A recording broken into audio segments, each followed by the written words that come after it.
Ton monde est en plein chaos. Les problèmes s'accumulent. L'anxiété devrait te consumer. La peur devrait te paralyser. Logiquement, tu devrais être en train de paniquer. Mais, au lieu de ça, tu ressens une paix inexplicable. Une paix qui défie toute logique humaine. Une paix si profonde, si étrange que même toi, tu ne comprends pas d'où elle vient. Les gens autour de toi sont choqués. Ils te demandent comment tu fais pour rester si calme.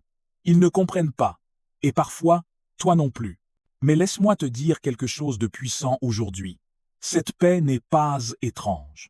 Cette paix n'est pas une coïncidence. Et cette paix n'est certainement pas humaine. Cette paix, c'est la preuve la plus tangible de la présence de Dieu dans ta vie. C'est le signe que quelque chose de divin s'est activé en toi. C'est la manifestation du Saint-Esprit qui habite en toi. Dans cette vidéo, je vais te révéler pourquoi tu ressens cette paix surnaturelle, ce qu'elle signifie spirituellement, et surtout, comment la cultiver même quand la tempête fait rage. Crois-moi, à la fin de cette vidéo, tu ne verras plus jamais tes épreuves de la même manière. Et bien sûr, on terminera par une prière puissante pour ancrer cette paix en toi. Alors installe-toi, ouvre ton cœur, et c'est parti. N'oublie pas de t'abonner et d'activer la cloche. Commençons par le fondement biblique de cette paix étrange que tu ressens. Dans Philippiens 4 contre 6 à 7, l'apôtre Paul nous donne une des promesses les plus puissantes de toute la Bible. Ne vous inquiétez de rien, mais en toute chose faites connaître vos besoins à Dieu par des prières et des supplications, avec des actions de grâce. Et la paix de Dieu, qui surpasse toute intelligence, gardera vos cœurs et vos pensées en Jésus-Christ. Lise bien ce verset. Il ne dit pas « une paix ordinaire ». Il ne dit pas « une paix qui a du sens ». Il dit « une paix qui surpasse toute intelligence ». Qu'est-ce que ça veut dire? Ça veut dire que cette paix est tellement surnaturelle qu'elle défie la logique humaine. Ton cerveau ne peut pas la comprendre. Ton mental rationnel ne peut pas l'expliquer. Parce qu'elle ne vient pas de toi. Elle vient de Dieu. Imagine, tu viens de perdre ton emploi. Ton compte en banque est presque vide. Tu ne sais pas comment tu vas payer ton loyer le mois prochain. Logiquement, tu devrais être en panique totale. Mais au lieu de ça, tu te réveilles le matin avec une sensation de paix profonde. Tu sais, dans ton esprit, que tout va s'arranger. Tu ne sais pas comment. Tes amis te disent « Mais comment tu peux être si calme ?» Et toi-même, tu te demandes « Pourquoi je ne stresse pas ?» Voilà pourquoi Dieu a activé en toi sa paix surnaturelle. C'est le Saint-Esprit qui te couvre, qui garde ton cœur, qui protège ton esprit. Cette paix n'a pas besoin de circonstances parfaites pour exister. Elle existe malgré les circonstances. Elle existe dans le chaos. Elle existe à milieu de la tempête. Et c'est exactement ce qui la rend si puissante. Maintenant, laisse-moi te partager les 5 raisons spirituelles profondes qui expliquent cette paix étrange que tu ressens. Raison 1. Tu es en train d'évoluer spirituellement.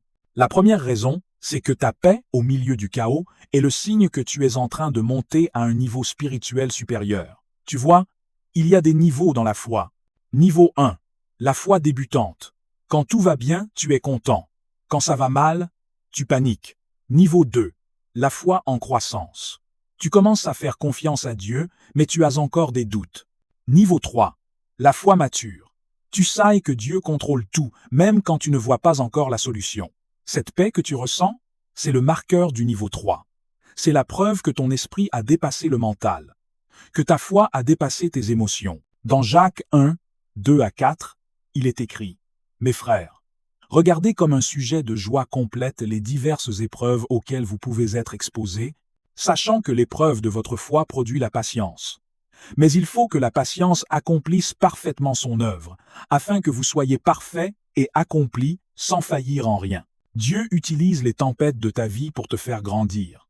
Et cette paix que tu ressens, c'est la confirmation que tu es en train de passer le test. Tu es en train de devenir la version la plus forte, la plus mature de toi-même. Alors si tu te demandes « Pourquoi je ne stresse pas comme avant ?» La réponse est simple. Parce que tu as grandi. Ton esprit s'est élevé. Ta foi s'est approfondie. Félicitations. Tu n'es plus la même personne. Raison 2. Dieu te prépare à quelque chose de plus grand. La deuxième raison pour laquelle tu ressens cette paix, c'est parce que Dieu est en train de te préparer à quelque chose de beaucoup plus grand que ce que tu traverses actuellement. Écoute-moi bien, Dieu ne te donne jamais une paix surnaturelle pour rien. S'il te couvre de sa paix au milieu de la tempête, c'est parce qu'il a besoin que tu restes stable. Pourquoi? Parce qu'une promotion arrive, une bénédiction arrive, une percée arrive. Dans Ésaïe 43 contre 10 à 9, Dieu déclare: « Voici, je vais faire une chose nouvelle, sur le point d'arriver. Ne la connaîtrez-vous pas? Je mettrai un chemin dans le désert, et des fleuves dans la solitude. Le désert que tu traverses en ce moment, c'est temporaire. Dieu est en train de créer un chémi là où il n'y en avait pas. Il est en train de faire jaillir des rivières dans ta vie là où il n'y avait que sécheresse. Et cette paix que tu ressens, c'est Dieu qui te dit: reste tranquille, fais-moi confiance, j'ai tout prévu. Quelque chose de magnifique est en route. Regarde Joseph. Il a été vendu comme esclave, faussement accusé, jeté en prison, des années de chaos. Mais la Bible dit qu'à travers tout ça, l'Éternel était avec Joseph. Genèse 39, contre 2. Joseph avait cette paix inexplicable. Il ne savait pas qu'il allait devenir vice-roi d'Égypte. Il ne savait pas que son chaos le préparait pour sauver des nations entières. Mais Dieu, lui, le savait. Ton chaos actuel te prépare pour ta grandeur future. Cette paix que tu ressens, c'est la confirmation. Raison 3. Tu as lâché prise. Et Dieu a pris le contrôle. La troisième raison, et c'est une raison profonde, tu ressens cette paix parce que tu as enfin lâché prise. Tu as arrêté d'essayer de tout contrôler. Et quand tu as lâché, Dieu a pris le volant. Il y a une différence énorme entre « Dieu, aide-moi à gérer ça », tu gardes le contrôle. « Dieu, je te donne tout ça », tu lui donnes le contrôle. Quand tu passes du premier au second, une paix surnaturelle descend immédiatement. Proverbe 3, 5 à 6 nous enseigne: « Confie-toi en l'Éternel de tout ton cœur et ne t'appuie pas sur ta sagesse. Reconnais-le dans toutes tes voies et il aplanira tes sentiers. » Pense à ça. Combien de fois as-tu essayé de résoudre tes problèmes par toi-même? Combien de nuits blanches as-tu passé à réfléchir, à planifier, à stresser? Et puis un jour, épuisé, tu as levé les mains et tu as dit « Dieu, je ne peux plus, c'est toi qui dois gérer ça. » Et qu'est-ce qui s'est passé? Une paix profonde t'a envahi. Pas parce que le problème a disparu, mais parce que tu as cessé de porter le poids seul. Cette paix que tu ressens, c'est la preuve que tu as enfin compris une vérité spirituelle essentielle. Tu n'es pas appelé à tout porter. Tu es appelé à tout confier à Dieu. Matthieu 11, 28 à 30. Venez à moi, vous tous qui êtes fatigués et chargés, et je vous donnerai du repos. Prenez mon joug sur vous et recevez mes instructions, car je suis doux et humble de cœur. Et vous trouverez du repos pour vos âmes, car mon joug est doux et mon fardeau léger. Tu as échangé ton fardeau lourd contre le joug léger de Dieu. Et c'est pour ça que tu respires enfin. Raison 4. Tu es aligné avec ta mission d'âme. Voici une raison que peu de gens comprennent. Tu ressens cette paix parce que, malgré le chaos extérieur, tu es aligné avec ta mission d'âme. Tu es exactement là où Dieu veut que tu sois. Laisse-moi t'expliquer. Parfois, Dieu te fait passer par des tempêtes non pas pour te punir, mais pour te positionner.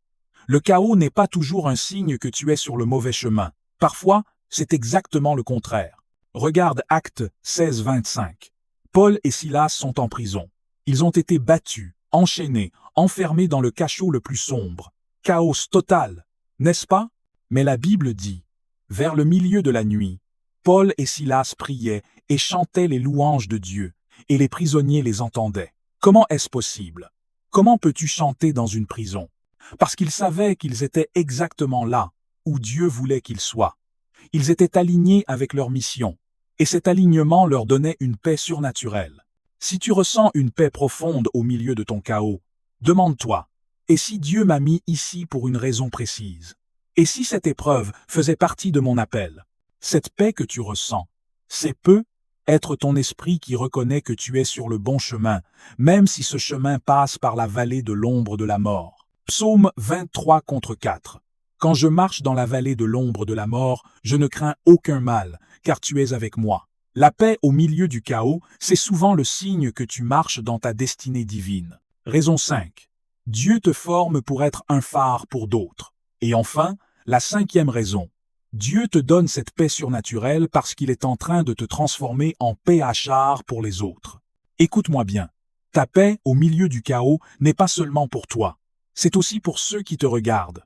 Quand les gens te voient traverser des tempêtes avec un calme inexplicable, ça les interpelle, ça les questionne, ça les inspire, ça les amène à se demander « Qu'est-ce qu'il ou elle a que je n'ai pas ?» Et c'est à ce moment-là que tu peux témoigner de la puissance de Dieu dans ta vie. 2 Corinthiens 1, 3 à 4. Béni soit Dieu, le Père de notre Seigneur Jésus-Christ, le Père des miséricordieuses et le Dieu de toute consolation, qui nous console dans toutes nos afflictions, afin que, par la consolation dont nous sommes l'objet de la part de Dieu, nous puissions consoler ceux qui se trouvent dans quelque affliction. Dieu te donne cette paix maintenant pour que, demain, tu puisses en être le témoignage vivant, pour que tu puisses dire à quelqu'un qui est dans la tempête « Je comprends, j'y suis passé, et Dieu m'a porté. Il te portera aussi. » Ta paix actuelle est en train de créer ton témoignage futur. Ta stabilité aujourd'hui deviendra l'espoir de quelqu'un d'autre demain. Alors ne te demande plus pourquoi tu ressens cette paix étrange. Accepte-la, reçois-la, et prépare-toi à l'utiliser pour éclairer le chemin des autres. Tu es en train de devenir un phare, et les phares brillent le plus fort dans la nuit la plus sombre. Maintenant que tu comprends pourquoi tu ressens cette paix, laisse-moi te donner des clés concrètes pour la cultiver et la maintenir au quotidien, même quand la tempête continue. Et clé 1. Ancre-toi dans la parole de Dieu chaque jour. La paix de Dieu vient de la parole de Dieu. Point final. Ésaïe 26:3. À celui qui est ferme dans ses sentiments, tu assures la paix, parce qu'il se confie en toi. Chaque matin, avant de regarder ton téléphone, avant de consulter les nouvelles, lis un verset ou un psaume. Ancre ton esprit dans la vérité divine avant que le chaos du monde ne t'atteigne. Suggestion. Psaume 91, protection. Psaume 23, réconfort. Jean 14, 27, paix de Jésus. Philippiens 4, 6 à 7, anxiété. Clé 2.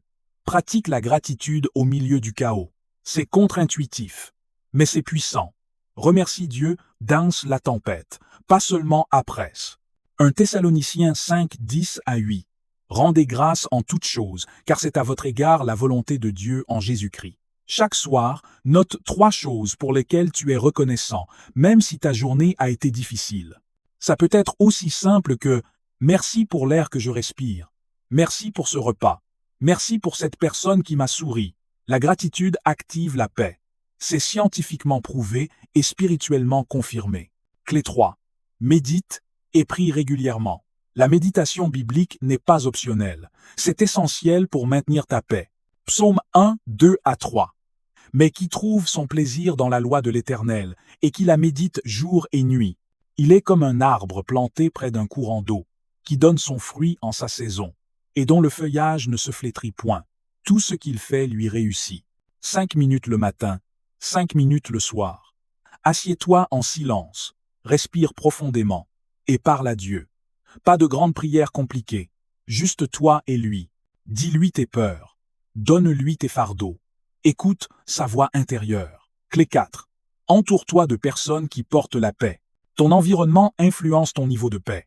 Si tu es constamment entouré de personnes anxieuses, négatives ou qui sèment le doute, ta paix sera attaquée. Proverbe 13, 20. Celui qui fréquente les sages devient sage, mais celui qui se plaît avec les insensés s'en trouve mal. Identifie les personnes dans ta vie qui t'apaisent, qui te rappellent les promesses de Dieu, qui prient pour toi. Passe plus de temps avec elles et limite, autant que possible, le temps passé avec celles qui drainent ta paix. Clé 5. Déclare la paix sur ta vie. Les paroles ont un pouvoir créateur. Ce que tu déclares de ta bouche influence ton état intérieur. Proverbe 10 à 8, 20 et 1. La mort et la vie sont au pouvoir de la langue. Déclaration à répéter. Je suis en paix parce que Dieu contrôle tout. Aucune tempête ne peut voler ma paix intérieure. La paix de Dieu garde mon cœur et mon esprit. Je marche dans la paix qui surpasse toute intelligence. Dis-les à haute voix, tous les jours, jusqu'à ce qu'elle devienne ta réalité. Alors voilà, maintenant tu sais, cette paix étrange que tu ressens au milieu du chaos n'est pas un accident. Ce n'est pas du déni. Ce n'est pas de l'insouciance. C'est la preuve tangible de la présence de Dieu dans ta vie. Tu ressens cette paix parce que 1. Tu évolues spirituellement. Et 2. Dieu te prépare à quelque chose de plus grand. 3. Tu as lâché prise et Dieu a pris le contrôle. 4. Tu es aligné avec ta mission d'âme. 5. Tu es en train de devenir un phare pour les autres. Alors ne rejette plus cette paix. Ne la questionne plus. Accueille-la. Embrasse-la. Remercie Dieu pour elle. Parce que cette paix, c'est ton super pouvoir spirituel. C'est ce qui te rend différent. C'est ce qui te permet de rester debout quand tout s'effondre. Jean 14, 27. Je vous laisse la paix. Je vous donne ma paix. Je ne vous donne pas comme le monde donne. Que votre cœur ne se trouble point et ne s'alarme point. La paix que Jésus donne n'est pas comme celle du monde. Elle ne dépend pas des circonstances. Elle existe malgré les circonstances. Et cette paix, mon ami, elle t'appartient. Aujourd'hui et pour toujours. Avant de terminer, prenons un moment pour prier ensemble. Ferme les yeux, pose ta main sur ton cœur et laisse-moi te guider. Père céleste, Prince de paix, merci. Merci pour cette paix surnaturelle que tu as placée en moi. Cette paix qui défie toute logique, qui dépasse toute compréhension. Seigneur, je reconnais maintenant que cette paix n'est pas un hasard. Elle est le signe de ta présence active dans ma vie. Pardonne-moi pour toutes les fois où j'ai douté de cette paix, pour toutes les fois où j'ai cédé à l'anxiété au lieu de me reposer en toi. Aujourd'hui, je choisis de recevoir pleinement ta paix. Je l'accueille, je l'accepte, je la proclame sur ma vie, comme tu le dis dans Philippiens 4:7. Que ta paix, qui surpasse toute intelligence, garde mon cœur et mes pensées en Jésus-Christ. Seigneur, ancre cette paix profondément en moi, que rien ni personne ne puisse me la voler. Ni les circonstances, ni les épreuves, ni les tempêtes. Je déclare que je suis comme l'arbre planté près du courant d'eau. Mes racines sont profondes en toi. Et même quand les vents soufflent, je ne serai pas ébranlé. Merci, Père, parce que tu me prépares à quelque chose de plus grand. Merci parce que ce chaos est temporaire, mais ta paix est éternelle. Merci, parce que tu as pris le contrôle de ma vie. Je n'ai plus besoin de tout porter. Je peux enfin respirer. Aide-moi, Seigneur, à cultiver cette paix chaque jour, à m'ancrer dans ta parole, à pratiquer la gratitude, à méditer sur tes promesses et surtout, utilise ma paix pour toucher les autres. Fais de moi un phare dans la nuit. Que ceux qui me voient traverser mes tempêtes avec calme soient attirés vers toi. Je proclame Ésaïe 26:3 sur ma vie. À celui qui est ferme dans ses sentiments, tu assures la paix, parce qu'il se confie en toi. Je suis ferme dans ma foi. Je suis ancré en toi. Et ta paix est ma force. Merci, Père, pour cette paix qui surpasse toute intelligence. Au nom puissant de Jésus-Christ, le Prince de paix, Amen. Si tu as ressenti quelque chose pendant cette prière, écris paille dans les commentaires. J'aimerais savoir que nous sommes connectés spirituellement. Dis-moi aussi, as-tu déjà ressenti cette paix étrange au milieu d'une tempête? Raconte-moi ton témoignage. Ça pourrait encourager quelqu'un qui en a besoin aujourd'hui. Si cette vidéo t'a béni, n'oublie pas de liker, de t'abonner et de partager avec quelqu'un qui traverse une période difficile en ce moment. Et souviens-toi, la paix de Dieu est ton héritage. Elle t'appartient. Elle est en toi, maintenant et pour toujours. Que la paix de Dieu, qui surpasse toute intelligence, garde ton cœur et tes pensées. Je te dis à très bientôt pour une prochaine vidéo. Sois béni.